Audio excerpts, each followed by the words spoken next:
अस्सलाम वालेकुम। आज की वीडियो में पेबैक पीरियड के बारे में डिस्कस करेंगे। पेबैक पीरियड को हम यूज़ क्यों करते हैं, इसका फार्मूला क्या होता है और उसकी कैलकुलेशन किस तरह से होती है।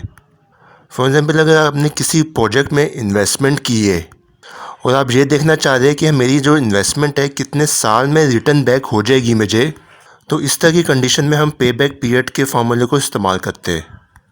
पेबैक मीन्स कि आपकी जो इन्वेस्टमेंट है कितने अरसे में रिटर्न बैक हो जाएगी आपको।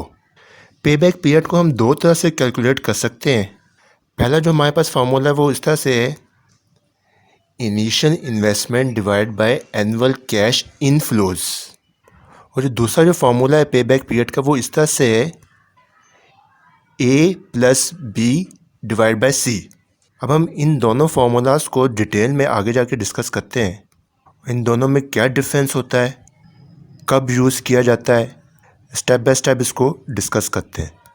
अब हम फर्स्ट फार्मूले के तहत कैलकुलेशन करते हैं और अपनी इन्वेस्टमेंट की रिटर्न फाइंड आउट करते हैं। आपके सामने एक एग्जांपल डिस्प्ले हो गई है। इसमें जो इनिशियल इन्वेस्टमेंट है वो 1 मिलियन की है, 10 लाख रुपए। और जो इनिशियल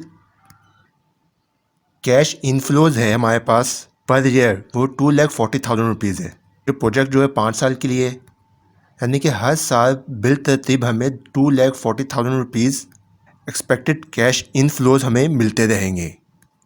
इसमें देखिए हम सोल्यूशन में हम करेंगे क्या, इनिशियल इन्वेस्टमेंट जो है 10 लाख रुपीज़, उसको हम डिवाइड कर देंगे एनुअल कैश इनफ्लोज के साथ जो कि 2,40,000 रुपीज़ है। सिंपल कैलकुलेशन है, जो हमारी इन्वेस्टमेंट जो है 4.16 ईयर्स में रिटर्न बैक हो जाएगी। अब हम नेक्स्ट स्लाइड पे इसको एक और एग्जांपल के तहत समझते हैं। फॉर एग्जांपल, आपके पास दो तरह के प्रोजेक्ट्स हैं। अब हमने ये चेक करना है कि इन दोनों प्रोजेक्ट्स की जो इन्वेस्टमेंट है कितने साल में हमें रिटर्न बैक हो जाएगी, यानी कौन सा प्रोजेक्ट जो है हमारे लिए बेहतर साबित हो सकता है। तो हम पे बैक पीरियड के तहत इसको कैलकुलेट करेंगे। एज़ पर फार्मूला हम सिंपल वैल्यूज़ को पुट कर देंगे, यानी initial investment divide by cash inflows per year. तो हमारे पास जो प्रोजेक्ट ए की जो इन्वेस्टमेंट है वो 4.4 ईयर्स में रिटर्न बैक हो जाएगी, यानी कि प्रोजेक्ट ए जो है वो हमारे लिए बेहतर साबित हो सकता है, क्योंकि तकरीबन 4.5 साल में ये हमारी जो इन्वेस्टमेंट जो है वो रिटर्न बैक हो जाएगी।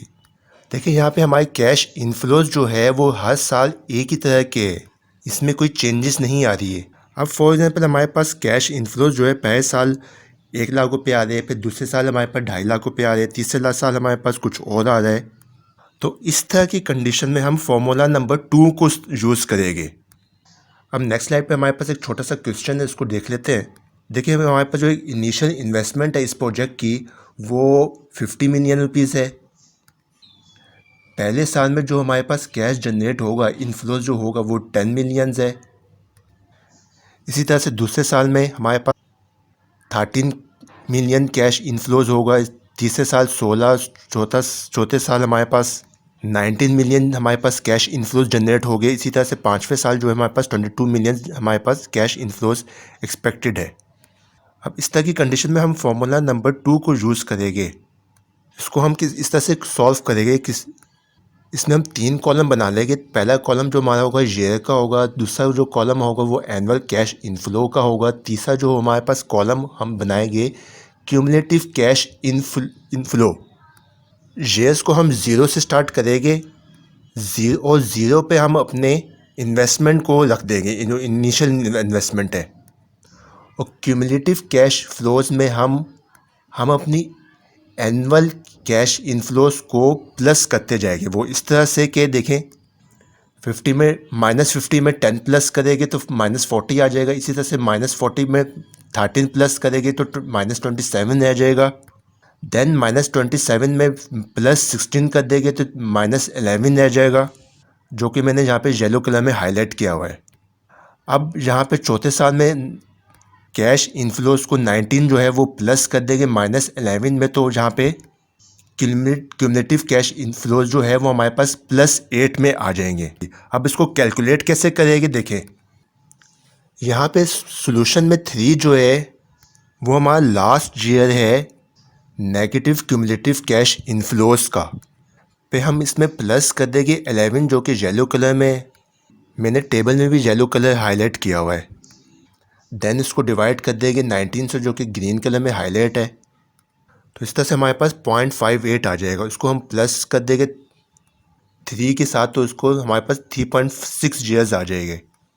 यानी कि हमारी इन्वेस्टमेंट जो 3.6 ईयर्स में रिकवर हो जाएगी। तो ये 2 मेथड होते हैं, हम पे बैक पीरियड को कैलकुलेट कर सकते हैं। वीडियो अच्छी लगी उसको लाइक करें, आगे अपने तमाम दोस्तों के साथ शेयर करें, हमारे चैनल को सब्सक्राइब कर लीजिए। Thanks for watching.